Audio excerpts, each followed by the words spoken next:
This week we'll be discussing adverbs and determiners. So, what exactly is an adverb? Adverbs serve to modify elements in a sentence, so they are considered modifiers just as adjectives are.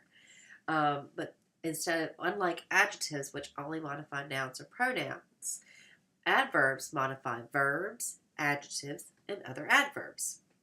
They provide information about manner, place, time, degree, number, and reason, much like adjectives do.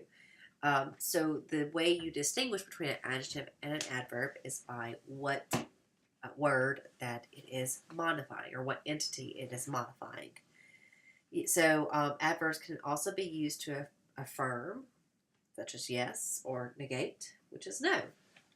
They sometimes may be confused with adjectives because they might be modifying a noun or a pronoun that's acting as an adjective. So you really have to critically analyze what the role of the word or the entity within the sentence.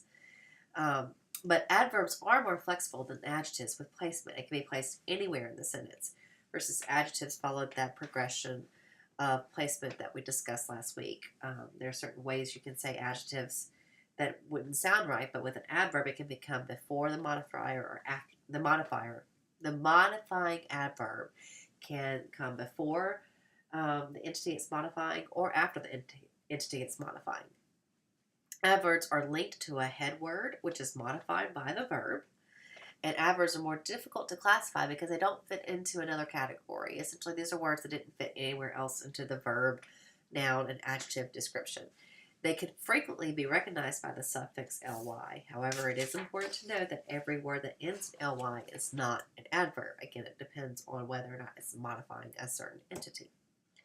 So what are the types of adverbs? We have simple adverbs, which are single words, usually formed by adding the suffix ly to the stem stem being also known as the root word or the base word, but it's the base from which you're starting from. You may also form adverbs by adding the suffixes of y, ward, and s when they are used to tell when something happens. S when it's used to tell when something happens. So I have class only Tuesdays and Thursdays is the example the book uses on page 97. Mornings I'm busy, but afternoons are free. They look like plural nouns on initial glance, but really because they're telling us when something happens, they become adverbs instead of plural nouns. So if you're looking for adverbs in a sentence, be on the lookout for ly, wise, ward, and the s to a noun when telling when. Now, you also have compound adverbs, which are compound words joined by combining two words or hyphenating two words. These form adverb phrases also. They are adverbs that commonly occur as groups of words, such as, the book doesn't have an example. Oh, yeah, over there, very early, too much. We'll get further into that, though, as we go into Chapter 10. So other types of adverbs. We have the positive, comparative, and superlative forms. The positive form references only one entity. It's made by adding a suffix to the adjectival form. So the ly, wise, ward that we discussed earlier is the same as the adjectival counterpart. And the adverb form is only form that occurs. So adverbial form is the only form in which it occurs. That's the positive form of the adverb. So she slowly bowed. My father always tells me to drive carefully. Again, that ly suffix is usually used to recognize these positive forms. Excuse me, but like I said before, not all words ending in ly are adverbs. So you have to recognize the morphology of the ly and its meaning when it's attached to that word. Then we have the comparative form, which just like in the adjectival form, it adds er or the or more. I'm sorry, it doesn't add it adds more or less, just like it can be in the adjectival form, but it's comparing two entities. And then the superlative form is comparing three or more entities and is formed by adding most or least in front of the adverb. Most furiously, more furiously. So those are the comparative forms, but you wouldn't say furiously furiously est, because that wouldn't make sense. So you don't have the and the est ending in the comparative and superlative forms of adverbs. So you know if you have and est used in a comparative or superlative way, it's automatically an adjective, not an adverb. Other types of adverbs. We have manner. They answer the question how and in what way, and they indicate aspects of quality. So slowly, evenly, the manner in which something is being done. Adverbs tell about place, answer the question of where. These are usually used with adjectives, adverbs of direction. Um, they also answer where questions. They're typically used in directions. Put that there versus they hid that below during the storm. So, adverbs of the, sorry, that's a baby toy. Adverbs of direction are included above, back, below, forward, onward, and out. We have adverbs of time, which provide information related to duration and frequency of an event. They answer how long, when, and how often. Then we have adverbs of degree, which are used to answer how much. It's really quite strong. It's almost fit, all, almost, even, evenly, little, really, some, surely, and very are all examples of the types of degree adverbs. We have adverbs that are number, which provide information about the order of events, first, second, third. They also may be formed by adding ly to cardinal numbers, such as secondly and thirdly, but they're not going to be the numbers such as 1 or 2. Those numbers are going to be adjectives. It's going to be the cardinality of numbers that are forming adverbs. Sorry, didn't mean to do that. We had adverbs of reason, which are used to answer the questions why and what was the cause. Consequently, because, therefore, thus, and hence. And think about how much these types of adverbs enhance your syntactic complexity and add to serve to add dependent clauses and attach dependent clauses to independent clauses. So it's important to recognize those roles that adverbs play in that capacity. We have adverbs of affirmation, which express agreement, approval, or assent. Absolutely, certainly, definitely, indeed, really, and of course, yes. Then we have adverbs of negation. No, the toddler's favorite word. They're used to indicate denial. He never drinks. This is simply not true. Then we have conjunctive adverbs. Again, much like the adverbs of reason, adverbs that serve to attach a dependent clause to an independent clause. They're often preceded by a semicolon and followed by a comma. Accordingly, also, and however are examples of those. So what are some developmental notes about adverbs? It seems like adverbs might be more easily recognized in sentences in a grammatical analysis than adjectives. So what do we know about them developmentally as children are learning adverbs? Well, adverbs rarely occur in the speech of young children. In fact, they only make up about 10% of the first 50 words, usually being here or there, which are didactic terms that would rely on the position of the speaker to the listener for both use and interpretation. Children have early preferences for adverbs that denote place. On top, in here, are examples of those. And I'm trying to think of a example of an adverb that Cecile's using, but I can't think of one right now. She has 50 words definitely, and is in her 2 to 3 word combination stage, but I can't off the top of my head think of an adverb that she's using at this time, which indicates that it is a small part of her speech and language skills at this moment. Then you have proto-adverbials, which are precursors to true adverbial use. And children often have difficulty adopting the perspective of another, which causes confusion with didactic terms. So they get easily confused with here and there types of terms. These are all in about the first 2.5, up to 3 years of life as this is developing. Excuse me. So by the ages of 3 to 4, Adverbs constitute about 7% of total words spoken.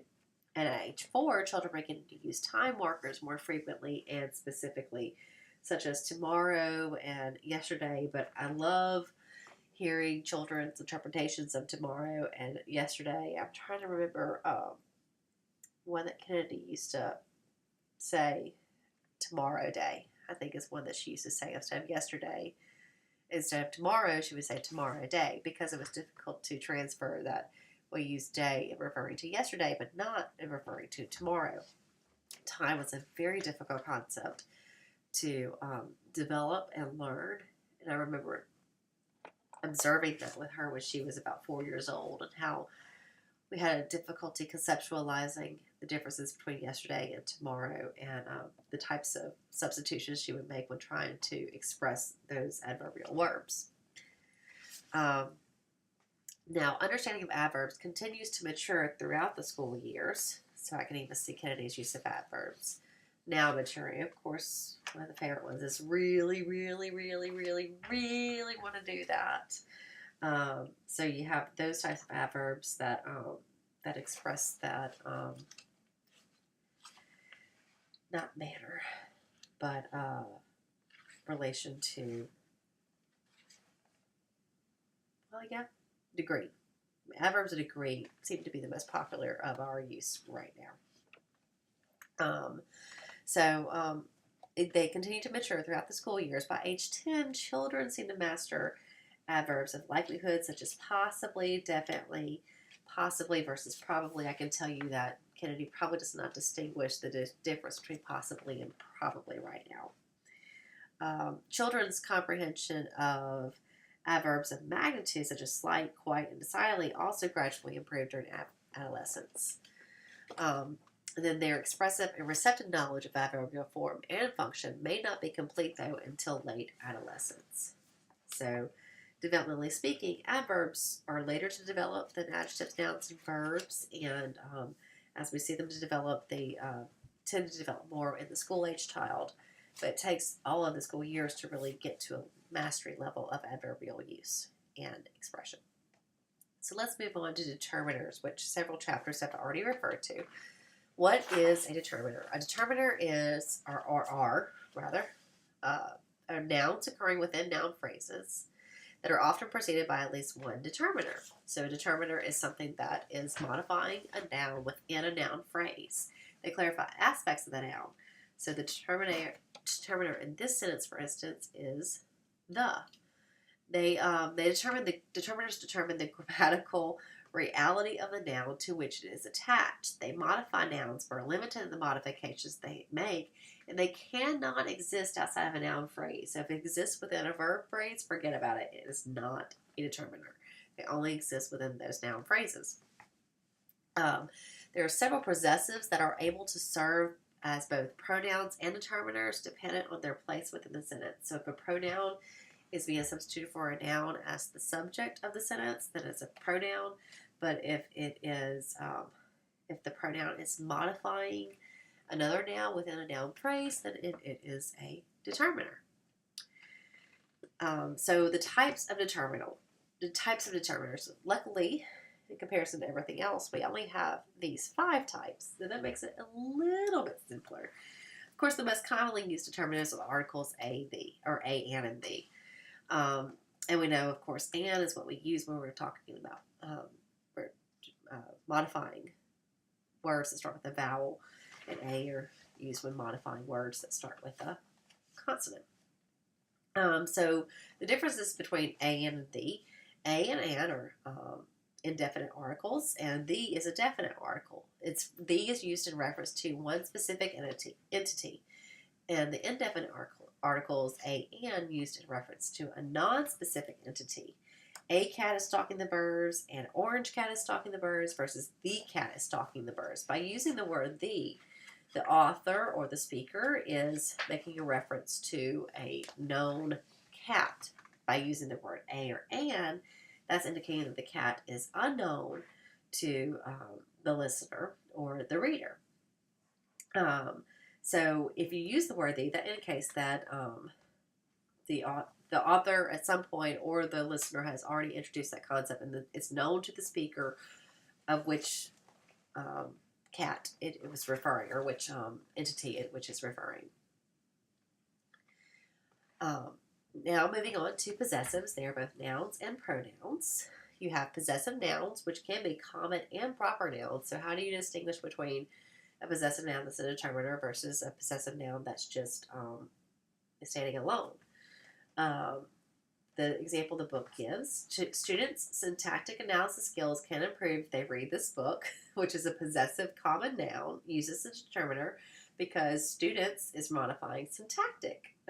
Students is modifying skills, students' skills, versus John's green apple is in the bag. It's also a possessive proper noun uses a determiner because it is modifying John's. John's is modifying the apple. Whose apple is it? It is John's. Possessive pronouns my, your, his, her, its, our, and their may serve as determiners. But mine, yours, hers, ours, and theirs cannot serve as determiners. You wouldn't say mine pen just ran out of ink. So that apple is his, possessive as a pronoun, versus you need to give it to her, possessive as a pronoun. If you want to change that to a possessive pronoun using a determiner, you need to give her pencil to her. Her, modifying pencil, to her, her being the possessive pronoun. His green apple, her little purse. So when it's modifying a noun, the possessive pronoun is modifying a noun, that's when you know it is a determiner. If it stands alone, it is not a determiner. Possessive pronouns and nouns that are determiners cannot stand alone. Now, demonstrative. So we talked about the demonstrative pronouns, this, that, these, and those. This and these, entities close to the speaker, that and those, entities away from the speaker. They are determiners when they modify a noun and cannot stand alone. You need to put those in the water. Give me that are examples of demonstratives used as a pronouns. That jacket is yours. That is modifying jacket in that sentence. So whether or not it's modifying something determines whether or not it is a determiner. So the key word here is the modification of a specific entity. Now we have quantifiers, which are words that introduce and elaborate a noun phrase in regards to quantity. They can precede nouns and adjectives. Examples of quantifiers are all, any, both, every, first, each, either, few, last, neither. Three, another, no, some, more, most, and never. Those are all listed on page 116. So when it's a quantifying term determining how many, it's a determiner. And finally, WH words that modify a noun or pronoun, excuse me, can serve as a determiner. Which one do you have? What flavor are you having? If it was not a determiner, it wouldn't be which one do you have, it would be which do you have, which being the independent, the pronoun that stands alone, rather. So what are our developmental notes for determiners? So as we've already noted about adverbs being a later developing type of word entity, so are determiners. The pronoun my is often acquired in Brown stage 2, which is about 27 to 30 months of age, and is usually an early determiner. This is my cat. This is my ball. Cecile's not at that level yet, but she is saying mine whenever when she wants something that I'm trying to take away from you. Take away from her. Mine. That's what she does. So you don't really know if it's my versus mine, because she has some final constant deletion typical of a 20-month-old. But I'm pretty sure it's mine because that's what would make the most sense linguistically. We do have the articles a and the that occur in Brown stage 2 and are included in Brown's definitive chronology, it's late, of young children's acquisition of the 14 major grammatical morphemes. I know it's been referencing Brown over and over again, If you will refer to Appendix A on page 255 and 256, that's the chart for the major syntactic accomplishments in child language acquisition arranged by Brown's stages. And Brown was a pioneer in linguistic field and the language development area in regards to what types of grammatical features develop first and putting them in a chronological order and giving them a developmental stage and timeline for appropriate development. So please refer to that throughout this semester and throughout your general practice, because you'll hear a lot about Brown and his stages of development for grammatical markers and syntax. So as children's MLU, or mean length of utterance, increases at 2 to 3 years old, so does the use of articles. And this was a study found by De Villiers in 1973. So this suggests that children master use of particles a and the by age 4. And I'm hearing an occasional a or the from Cecile right now, but it's not necessarily independent and used with flexibility as a determiner rather than it might be attached to something as a proto adverb or proto determiner, proto phrase, as we discussed in the last book, when they just talk about, they get that marker there, but they're not really distinguishing the difference between a cat versus a cat. They just put it together because that's how they're hearing it within the phrase. In early language development, their use of a tends to predominate the use of the. But again, they tend to master the difference between those two by the age of 4. When children begin to use determiners, they are elaborating on the use of nouns by creating noun phrases. And that is more prevalent around age 2 and Brown stage 3. So Cecile's moving into that right now. She's not quite there yet. She's still on this stringing 2 to 3 words together. And so she'll be getting there soon. I'll have more examples to expand on for y'all for that. By age 3, children have an understanding of the placement of determiners in grammatical sense. They know you're not going to say cat a walk. You're going to say a cat walk or a cat bite. And I'm using that because if she's messing with our cat, he might nip at her and she'll say cat bite, cat bite. She's not saying the cat bite or he bite. It's just bite, cat bite. She doesn't have a noun phrase yet, but it's coming and it'll be there soon. From about 5 to 10 years of age, the determiners only comprise about 6% of children's spoken words. So again, much like adverbs, these are later developing and they occur less frequently than nouns, verbs, pronouns, and adjectives. Determiners are important though when using decontextualized language, as in writing, which is referred to as literate language features. And this is a relatively new area of study. Some research conducted by Carol Westby. And Westby, has some great research regarding vocabulary and just language development, language disorders in general, and especially in regards to reading and writing success. And Westby refers to the children's use of particular syntactic structures to promote specificity as literate language features. So that by expanding the use of determiners and making language more specific, it makes the writing more clear to the reader and it makes you a better, more effective writer. So that's a very important feature when it comes to literate language. And also another important literate language feature is the use of elaborated noun phrases, in which noun specificity is enhanced by elaborate use of determiners such as articles, demonstratives, quantifiers, and WH words, because it makes the language of what's being written more clear and precise and specific for the reader to be able to comprehend what the author's intent is. So again, it's a relatively new area of study, but what we do know is that school-age children need to learn the use of determiners in speech and writing to enhance the specificity of their language, and that For our language learning disabled children, the misunderstanding of demonstratives and quantifiers may result in problems with academic subjects. And you're seeing this when you're analyzing children's comprehension, questions they're missing, and maybe it might seem more of a reading between the lines or inferencing type question, or even the complexity of the sentence when the determiner is used to negate a phrase, but without recognizing the negation, the phrase seems like a positive and not a negative.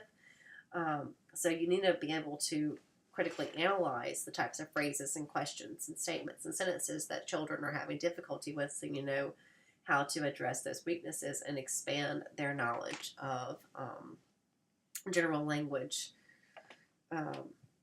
use and comprehension.